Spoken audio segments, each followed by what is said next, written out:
جی السلام علیکم دوستو، آج ہم ابھی آپ کو سنائیں گے عمران خان کا دیا گیا انٹرویو BBC کو۔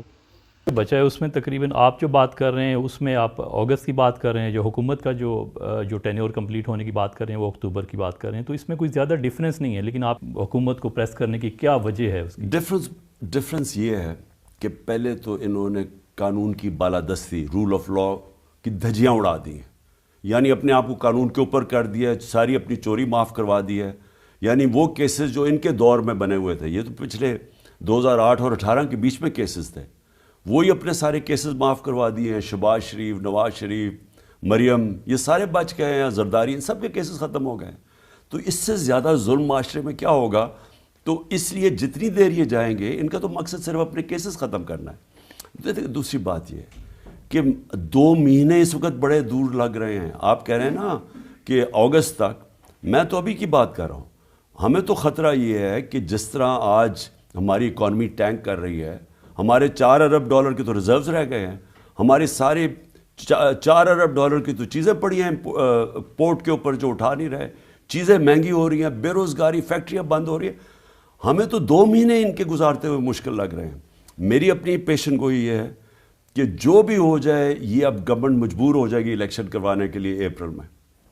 ایک جو عام رائے پائی جاتی ہے کہ آپ کی جو اپریل سے لے کے اب تک جو مسلسل جو الیکشن کی طرح کی مہم چل رہی ہے، جو آپ لوگوں کو الیکشن کی طرح کا ایک ماحول بنا کے رکھا ہوا آپ نے، اس میں یہ لگ رہا ہے کہ پولیٹیکل انسٹیبلٹی کی وجہ سے وہ حکومت کوئی معاشی طور پہ کوئی فیصلہ نہیں کر پا رہی، اور یہ بہت زیادہ کرائسس کو ایڈ کر رہا ہے معاشی طور پہ۔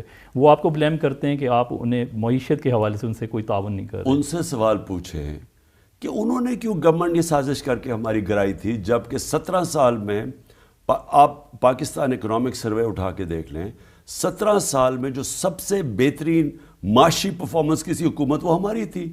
تو ہم کون سی کوئی غلطی کر رہے تھے جو انہوں نے سازش کر کے ایک آرمی چیف کے ساتھ مل کے گورنمنٹ کرائی ہے، اور اس کے بعد ان سے سنبھالی نہیں گئی۔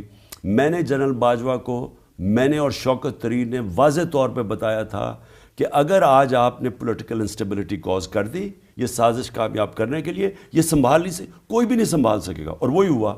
ان سے سنبھالی نہیں گئی، مارکیٹس نے ان کے اندر جلدی سے کانفیڈنس لوز کر دیا، یہ اپنی چوریاں اور NRO 2 لے رہے تھے، ملک کے اندر کیوس آنا شروع ہو گیا۔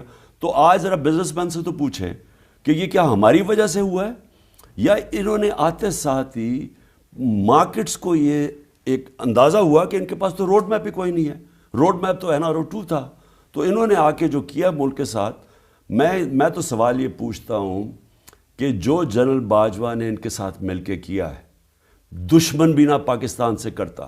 آج اٹھا کے دیکھ لے کہ اپریل میں پاکستان کدھر کھڑا تھا، آج کدھر کھڑا ہے۔ یہ پولیٹیکل انسٹیبلٹی سے نہیں ہوا۔ میری دفعہ 3 انہوں نے لانگ مارچز کی تھی، 3 دفعہ لانگ مارچز کی تھی، سارا وقت انہوں نے ہماری گورنمنٹ کی تنقید کی، اس کے باوجود ہم ترقی کر رہے تھے۔ آپ کا ایک بڑا واضح موقف تھا کہ آپ الیکٹیبلز کو نہیں لیں گے، اب آپ کی ایک کیو لیگ کے ساتھ آپ نے مرجر کیا۔ آپ کو لگتا ہے یہ آپ کی ترجیحات تھیں جو لوگوں کو لینے کی، کیا اس میں کوئی واضح تبدیلی کا اشارہ ہے یہ؟ دیکھیں کیو لیگ جس طرح ہمارے ساتھ کھڑی ہوئی نا آخر میں، اب دیکھیں چودھری پرویز الہی چیف منسٹر تھے، پورا ان کے اوپر زور لگایا گیا، اور اسٹیبلشمنٹ نے ان کے اوپر زور لگایا کہ یا تو وہ جوائن کر جائیں نون لیگ اور ادھر سے چیف منسٹر بن جائیں، اور یا انہوں نے کہا کہ اب وہ چیف منسٹرشپ نہ چھوڑیں، کیونکہ ہم نے فیصلہ کیا تھا کہ ہم اسمبلیوں کو تحلیل کریں گے۔ تو وہ جب ہمارے ساتھ کھڑے رہے اور انہوں نے اتنی وفاداری دکھائی، تو پھر ان سے تو ہم نے وفاداری واپس دینی تھی ان کو، اور وہ یہ ہے کہ وہ ضم ہو جائیں گے اور وہ ہماری اب پارٹی کا حصہ بن جائیں گے۔ طالبان کے حوالے سے آپ کا بڑا ایک واضح موقف رہا ہے کہ آپ ان کو انگیج کریں، ری ہیبلیٹیٹ کا آپ نے بار بار ان کو کہا کہ ان علاقوں سے لائیں تاکہ ڈس آرم ہونے کی بنیاد پہ، لیکن اب آپ نے دیکھا کہ ایک دم سے دہشت گردی کے واقعات میں اضافہ دیکھنے میں آیا۔ تو کیا آپ کی ری ہیبلیٹیشن پالیسی جو تھی، کیا وہ آپ اس پہ نظر ثانی کریں گے کہ آپ کو لگتا ہے کہ وہ صحیح نہیں تھی؟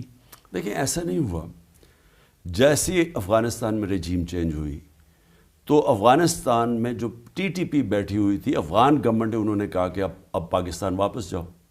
پچھلی جو غنی حکومت تھی وہ ان کو پیٹرنائز کر رہی تھی، ادھر سے یہ حملے کرتے تھے پاکستان میں۔ جب یہ دوسری گورنمنٹ آئی انہوں نے کہا واپس جاؤ۔ اب جب انہوں نے واپس آنا تھا تو پاکستان کے پاس کیا راستے تھے؟ 2 راستے تھے نا، یا تو ان کو 40,000 لوگوں کو جن کو فیملیز اور یہ فائٹرز تھے ان کو کھڑا کر کے تو گولی مار دیتے، اگر وہ نہیں کرنا تھا تو ان کو ریہیبلیٹیٹ کرنا تھا، اور یہ ساری پولیٹیکل پارٹیز آن بورڈ تھی اس کے لیے کہ ہم نے ان کو ریہیبلیٹیٹ کرنا ہے، اور ریہیبلیٹیٹ کیا ہی نہیں. وہ آئے اور یہ ایک دم نہیں ہوا، یہ آہستہ آہستہ جب ان کو وہ لوگ آنا شروع ہوئے، کوئی ان کو کوئی ریہیبلیٹیٹ نہیں کیا، ان کے اوپر کوئی توجہ نہیں دی، ان کے اوپر کوئی پیسہ نہیں خرچ کیا جو ہم نے پیسہ کیا تھا. ہوا کیا کہ اب آہستہ آہستہ وہ بڑھنا شروع ہو گئی. اور وہی جو ہمیں خوف تھا کہ یہ جب واپس آئیں گے تو اگر آپ نے ان کے لیے توجہ نہ اس کے اوپر دی تو پھر آہستہ آہستہ جگہ جگہ شروع ہو جائے گی دہشت گردی. وہ شروع ہو گئی ہے. آپ کی نئے جو آرمی چیف ہیں ان کے ساتھ کسی قسم کا آپ کے روابط قائم ہوئے ہیں؟ آپ کے صدر عارف علوی کے ذریعے کوئی آپ نے رابطہ قائم کیا ہے؟ کوئی آپ کی کوئی نئی ورکنگ ریلیشن شپ کیا ہوگی آرمی کے ساتھ؟ دیکھیں ہماری تو کوئی اس وقت ریلیشن شپ نہیں ہے.